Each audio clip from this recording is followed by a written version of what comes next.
Ladies and gentlemen, I can finally proudly say that after 4 years of this show being out and one first episode rewatch 4 years later after this show came out, I can finally move on to episode 2 of Chernobyl. Before we get started, make sure you leave a like and subscribe. I'd really appreciate that. We're so close to 2K subscribers, so if we can reach that, I would really appreciate that. And check out some of my other videos.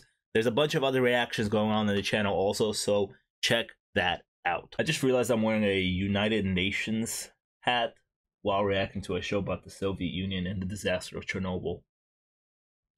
Oh well. Here we go. We're on episode 2 today, and honestly, like, I'm looking forward to it because I know it's going to be good TV, but I'm also not looking forward to it because I feel like it's going to be so horrible and brutal to watch, because the first episode was a really strong opening episode, right?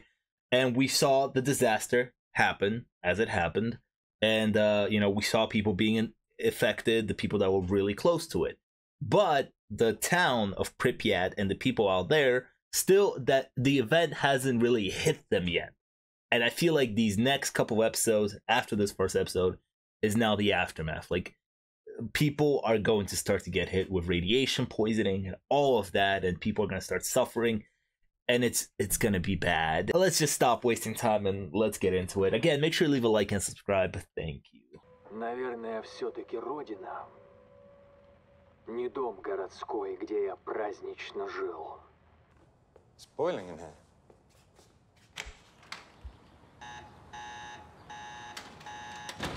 8 millirunkin. Leak? No, it would have gone off before. It's coming from outside. Oh, it's reaching other areas too, other regions. Damn, she's on her shit. She immediately was like, let me test this air out. It's not military, it's uranium decay, U-235. Reactor fuel. All right, stay calm.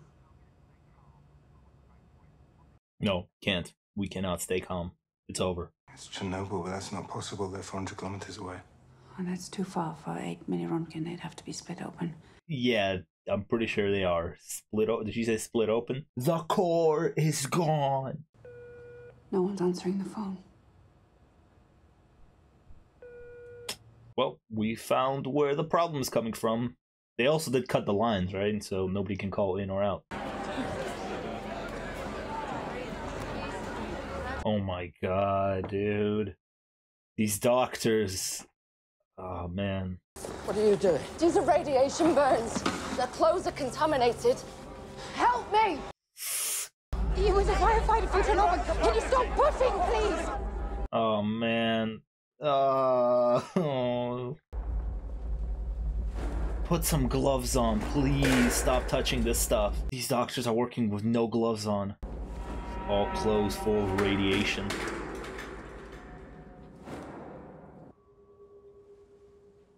Yeah, he knows. You can, like, see it in his eyes. The terror and how scared he is. I guess I also do have to apologize. I made a mistake in the first episode. There were 2 guys with glasses on. This is the guy that kills himself in the beginning of the first episode. But then there was another guy with glasses on, and I confused them. Thank you, Comrade General Secretary. I'm pleased to report that the situation in Chernobyl is stable. God. Stellan Skarsgård. Reports no more than 3.6 Rontgen. I'm told it's the equivalent of a chest X-ray, so... Well, it seems like it's well in hand, so... These idiots. A lot of them, well, the thing is, right, it's all kind of relay of information. So some of them are idiots because the other person lied. A fireman was severely burned on his hand by a chunk of smooth black mineral on graphite. There's graphite on the ground. Yep. If there's graphite on the ground outside, it means it wasn't a control system tank that exploded. It was the reactor core. It's open. 3.6 Rontgen, which, by the way, is not the equivalent of 1 chest X-ray, but rather 400 chest X-rays. This fireman was holding the equivalent of 4 million chest X-rays in his hand. Oh my god! Damn. Professor Legasso. Boris, I will allow it. There you go. Thank you. Listen to him. You guys brought him in here. He's an expert on this stuff. Like, he won't be lying about it. Every atom of U-235 is like a bullet. Every gram of U-235 holds over 1 billion trillion of these bullets. That's in 1 gram. Now, Chernobyl holds over 3 million grams. And Damn. I'm getting educated over here. I want you to go to Chernobyl. You take a look at the reactor, you personally. Just send this guy to his death. And take Professor Legasso with you. Oh, he's like, I don't want to go. What the fuck? No, thank you. I'm good. Tell me how a nuclear reactor works, or I'll have one of these soldiers throw you out of the helicopter. You take an unstable element like uranium-235, which has too many neutrons. A neutron is The bullet. Ah, you were paying attention. Nice, okay. In RBMK reactors, we surround the fuel rods with graphite to moderate, slow down the neutron flux. Okay, I'm following. Thank you for making me feel smart. Take her away from here, please. Get away from them! It's the children's stuff, guys. I got a soft spot in my heart for that. That's brutal. I don't want to watch that. When are they taking him? Now. Oh, better hurry. A lot of helicopters in today's episode. Oh, that's our guests approaching. What have they done? Dude, it's still glowing. Look at that glow! That's radiation ionizing the air! Well, if we can't see, we don't know. Oh my god, this guy's frustrated. Get us over that building, or I'll have you shot. Oh my god. Don't If you do fly it. directly over that core, I promise you by tomorrow morning you'll be begging for that bullet. Yeah, smart. Good. Saving your life, dude. This guy's got some heavy fucking feet. There has been an accident at Chernobyl, but I've been assured there is no problem. This is so frustrating. Stable iodine will keep your thyroid from absorbing radioactive iodine. And go east. Get as far from Minsk as you can. Saved her. So that's why the nurse earlier was asking for iodine pills. Naturally, we regret the circumstances of your visit, but as you can see, we are making excellent progress in containing the damage. These two just look like a bunch of buffoons. Look at them. Professor Legasov, I understand you've been saying dangerous things. Very dangerous things. Oh my god. Why did I see graphite on the roof? I think he's starting to believe. I mean, why did the deputy chairman see graphite on the roof? Oh, there can't be. You think Legasov is wrong? How shall we prove it? Testing them now. We could cover one of our trucks with lead shielding. Mount the dosimeter on the front. Understand that even with lead shielding, it may not be enough. Then I'll do it myself. Well, that's death. You're brave for that. Goodbye, buddy. Alright, Stellan's character is starting to believe. This is a horror movie, dude. A real life horror. I understand. Okay, maybe I don't understand. I understand, like, being delusional about things. There are ways to prove, like, just go to the hospital. Everybody's getting sick in this town. Just go look at that. But they're also choosing not to, you know? It's not 3 Röntgen. It's 15,000. It's Venus.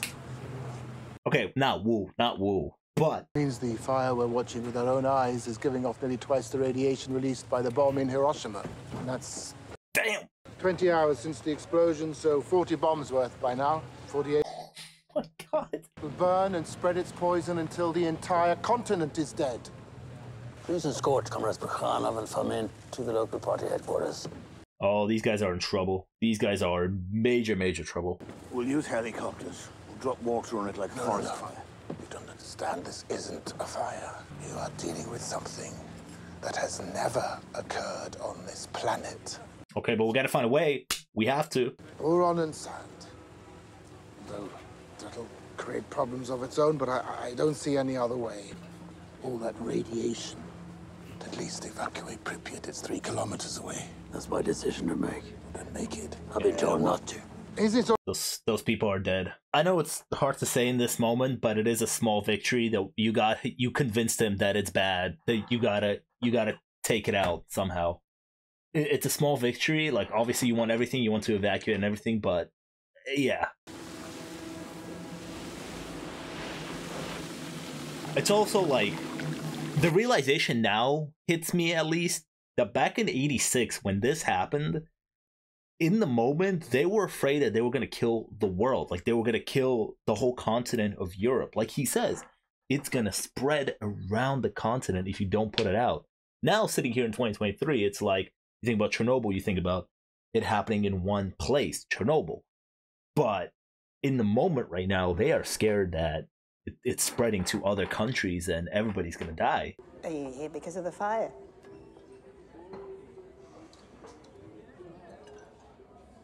Anything we should be worried about? Oh, you have no idea. No. He just has to play along with all the other leaders. It's one of those things, right? Because if he starts causing panic everywhere, then they're going to kick him off the team. But he needs to be on the team to talk sense into people. April 27th, 30 hours after the explosion. Well, it's over. No. They're too close. The wind will have to carry it. Tell them they cannot go over the core. You just have to trust the wind. Oh! There he goes. Yeah, crazy. I'm pretty sure that happened in real life too. Well, obviously a lot of the stuff tries to be accurate, but I'm pretty sure there's real life footage of a helicopter doing that. I was actually calling about our friend. You know, the one in the country. Oh, yes, of course. I wanted to see how he's doing it. Simka, who's 14, and little Boris, who's 5. Well, that's wonderful. Oh, cool. Secret conversations. Where are you going? Chernobyl. Oh, wow. Okay. Not if they stay here. We're staying here. Yes, we are. And we'll be dead in 5 years. Boom. Hit you now? You know now? You get it? A nuclear plant in Sweden has detected radiation and identified it as a byproduct of our fuel. The whole world knows. I mean, how long did you think you could keep this a secret? Well, now that the world knows, can we start evacuating people? Not letting children play outside. Dude, they're not letting people play outside in Germany, and you guys are just chilling out here. Oh my god, just buses and buses. Is that going in or out? What are we doing here?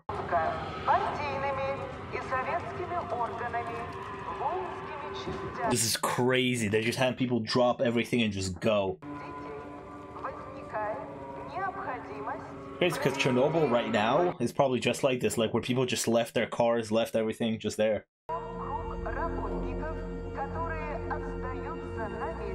It happened much quicker than I thought it would, but 36 hours, that's even too long. Oh, what's up, dude? Old fuck. This is gonna be our moment. With the voiceover and the soundtrack and everything, it's just so haunting. Also, how do they get these locations to shoot at? Either really good visual effects or just really good location scouting. Are you right? Of course. Bro's now realizing his mistakes. I estimate at least a month before it melts through the lower concrete pad, which gives us time. No, you don't have a month. You have approximately 2 days. Oh my god. На Чернобыльской атомной электростанции произошла авария. Поврежден один из атомных реакторов. Is this more real-life footage? If it is, it's really cool to use it in the show. Professor Legasso will deliver our briefing. I like how throughout the episode he's giving him more power. When the lava enters these tanks, it will instantly superheat and vaporize approximately 7,000 cubic meters of water, causing a significant thermal explosion. Okay, that's bad. Likely be fatal to the entire population of Kiev, as well as a portion of Minsk. The release of radiation... What? They just made like a mega bomb. Latvia, Lithuania, Belarusia, as well as Poland, Czechoslovakia, Hungary, Romania, and most of East Germany. Oh my god, we gotta stop that somehow. More than 50 million people living in Belarusia and Ukraine. 60, yes. Yeah, get your numbers right. And how long before this happens? Approximately 48 to 72 hours. Okay, how do we stop it? The thing is, the two scientists seem kind of calm about it. It looks like they have a plan. So we need to find 3 plant workers who know the facility well enough to enter the basement here, get to the sluice gate valve here, and give us the access we need to pump out the tanks. I mean, that's death. We're asking for your permission to kill 3 men. Yeah. All victories inevitably come at a cost. Is it really a victory, though? That's it. That's your permission. Go for it. You have to like compensate their families probably or something like that, right? I remember hearing about something like this happening in Japan in 2011. They had a nuclear disaster too, I think because of a tsunami, and people had to go and clean up, and they knew that they were just going to their deaths in order to go and clean up. But I think the Japanese government was like telling them that they were going to take care of their families. I don't know how true that is. Maybe I make some stuff up.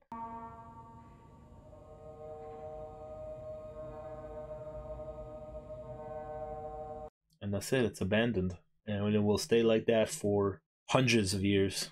A yearly stipend of 400 rubles. And now you want us to swim underneath a burning reactor. You even know how contaminated it is. Oh, they're not telling him that they're gonna die. Oh. But you can't even tell us that. Why should we do this? For what, 400 rubles? Yeah, okay, so that's why he's not even telling them that they're dead. Do it because it must be done. If you tell me that's not enough, I won't believe you. This is what has always set our people apart. I spit on the people who did this. And I caused the price I have to pay. I'm making my peace with it. Now you make yours. And go into that water. Because it must be done. God, Stellan Skarsgård is so good at these speeches. If you're one of these men and you're gonna go, you should be like, you're gonna take care of my family though for the rest of their lives.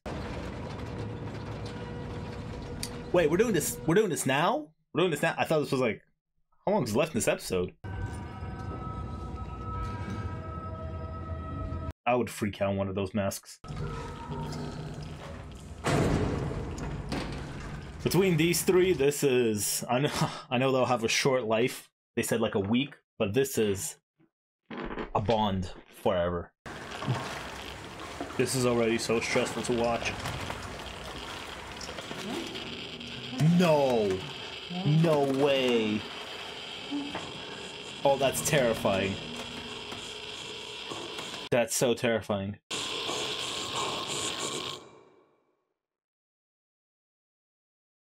Son of a bitch. One thing that I actually want to say is Stellan Skarsgård, by the way, great casting for this show.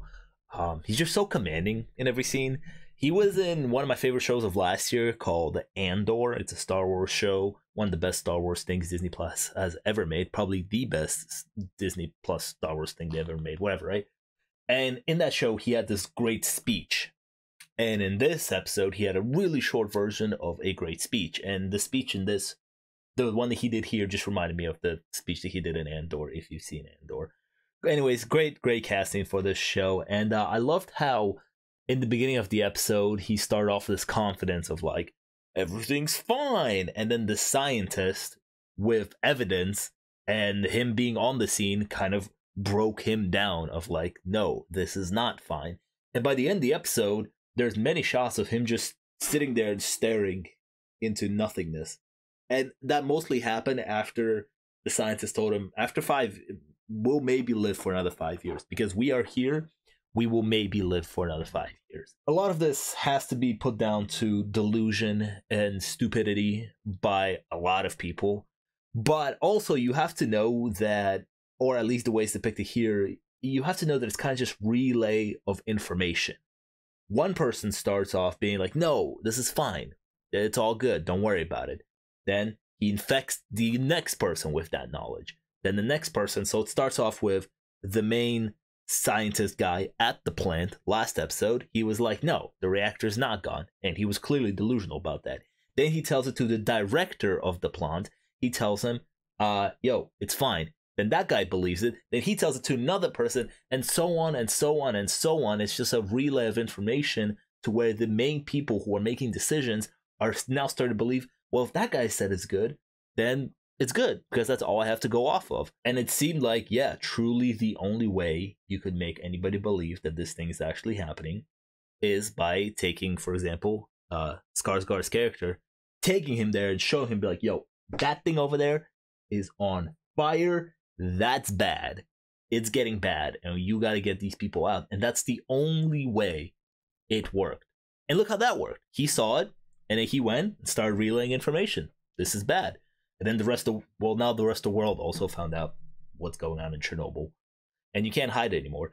Also, it's like kind of like in the first episode, there are people in the plant thinking to themselves, you know, Did I do everything right? Is it my fault that this thing exploded? Now the blame is on the government itself, right? I love this episode for depicting this in a way of being like, no, like back then in 86, they thought this could be end of the world, or at least end of Europe type thing going on here. Because again, in 2023, sitting here in 2023 thinking about Chernobyl, I think about Chernobyl only being in one spot. It's like the reactor went off, big nuclear disaster, but they fixed it up. No, it took a lot to fix it up, but also back then there was a real worry that this is the end. 3 brave souls, man. 3 brave souls. Oh my god, the lights also went off, and you're in those suits. My claustrophobic ass. I would freak out so much. I don't know. I guess we'll see in the next episode how they get out of there.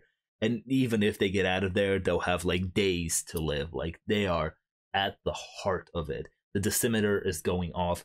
It's bad. Personally, if I was going in, I would tell the government, you are going to take care of my family. That's it. That's the only why I'm doing this. Listen, I don't know if that would work, but you have to try something like that, right? On a whole, another great episode of Chernobyl, just to sell the horrors of it, and also very informative. Like, the first episode was like, this is the disaster, and then the second episode, we really spent a lot of time with the main scientist guy who was kind of breaking it down for us, what's going on, dumbing it down in a show's way, so like a dummy like me watching this show, I could try to understand what's going on here. I really appreciate the show for doing that, and maybe even dumbing some of this knowledge down for me. Thank you for that. And if you enjoyed today's reaction, make sure to leave a like and subscribe. I'd really appreciate that.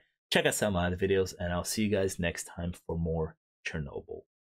The show, the miniseries on HBO. Peace.